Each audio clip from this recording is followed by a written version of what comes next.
జగన్కు నాగరికత తెలిస్తే నదుల గురించి దుష్ప్రచారం చేయరని సీఎం చంద్రబాబు ధ్వజమెత్తారు. సింధు నాగరికత ఎలా వచ్చిందో అతను తెలుసుకుంటే మంచిదని హితవు పలికారు. నీటి విషయంలో గొడవలకు పోతే నష్టపోయేది తెలుగు ప్రజలేనని స్పష్టం చేశారు. కాళేశ్వరంకు లేని అభ్యంతరం నల్లమల సాగర్కు ఎందుకని ముఖ్యమంత్రి ప్రశ్నించారు.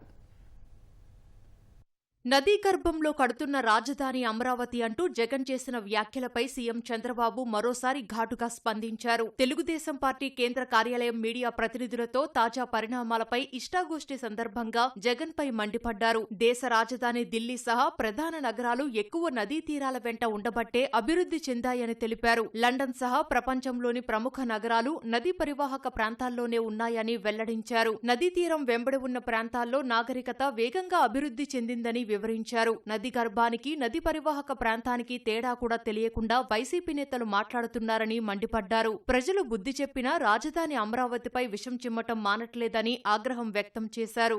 నీటి విషయంలో రెండు తెలుగు రాష్ట్రాలు బాగుండేలా చూడటం తప్పెలా అవుతుందని సీఎం ప్రశ్నించారు. మిగులు జలాల్ని సద్వినియోగం చేసుకుంటే రాష్ట్రాలు సుభిక్షంగా ఉంటాయన్నారు. రాయలసీమకు నీరందించామనటానికి పట్టిసీమ ప్రత్యక్ష ఉదాహరణ అని సీఎం తెలిపారు. పట్టిసీమ ద్వారా రాయలసీమ పట్ల తమకున్న చిత్తశుద్ధిని చాటుకున్నామన్నారు. పూర్తి చేయకుండా 2020లోనే నిలిపివేసిన రాయలసీమ లిఫ్టుతో స్వార్థ రాజకీయాలు చేస్తున్నారని మండిపడ్డారు. కేవలం మట్టి పనులు చేసి 900 కోట్ల రూపాయలు కాజేస్తారని ఆరోపించారు. కమిషన్లు, ఆర్థిక ప్రయోజనాల కోసమే గత ప్రభుత్వం ప్రాజెక్టులు చేపట్టిందని సీఎం విమర్శించారు. రాష్ట్ర ప్రయోజనాలే తమకు ముఖ్యమన్న సీఎం నీటి విషయంలో రాజీ పడేది లేదని తేల్చి చెప్పారు. కాళేశ్వరానికి లేని అభ్యంతరం నల్లమల సాగర్కు ఎందుకని సీఎం చంద్రబాబు ప్రశ్నించారు. మిగులు జలాలతో చేపట్టే నల్లమల సాగర్ ద్వారా శ్రీశైలం, నాగార్జున సాగర్లలో నీటి లభ్యత పెరుగుతుందని వివరించారు. ఆ నీటిని తెలంగాణ కూడా వాడుకోవచ్చునని అభిప్రాయపడ్డారు. తెలుగు ప్రజల కోసం రెండు రాష్ట్రాలు ఒకరికొకరు సహకరించుకుంటామన్నారు.